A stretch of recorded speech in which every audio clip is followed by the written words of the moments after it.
ಕರ್ನಾಟಕದ ಕೆಲವು ಭಾಗ ಹೈದರಾಬಾದ್ ಕರ್ನಾಟಕ ಇದ್ವು, ಮುಂಬೈ ಪ್ರೊವಿನ್ಸ್ ಮುಂಬೈ ಕರ್ನಾಟಕ ಇದ್ವು. ಅವೆಲ್ಲ ಏಕೀಕರಣದ ನಂತರ ಎಲ್ಲರೂ ಒಂದಾಗಿದ್ದೇವೆ. ಎಂದೂ ಮಹಾರಾಷ್ಟ್ರವನ್ನು ಬೆಳಗಾವಿ ಸೇರಿಲ್ಲ. ಅದು ತಪ್ಪು ಮಾಹಿತಿ ಇರ್ಬೋದು, ಅಥವಾ ಆ ತಪ್ಪು ಮಾಹಿತಿ ತಮಗೇನಾದರೂ ಸಿಕ್ಕಿರ್ಬೋದು. ಬೆಳಗಾವಿ ಎಂದೆಂದಿಗೂ ಕರ್ನಾಟಕದ್ದೇ, ಕನ್ನಡಿಗರದೇ.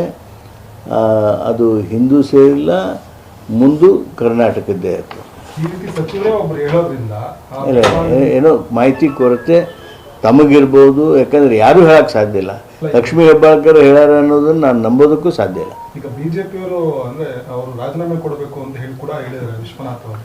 ಅಲ್ಲ, ಅವ್ರು ಲಕ್ಷ್ಮೀ ಹೆಬ್ಬಾಳ್ಕರ್ ಬೆಳಗಾವಿ ಮಹಾರಾಷ್ಟ್ರಕ್ಕೆ ಸೇರಿತ್ತು ಅನ್ನೋದನ್ನು ಹೇಳೋದಕ್ಕೆ ಸಾಧ್ಯ ಇಲ್ಲ.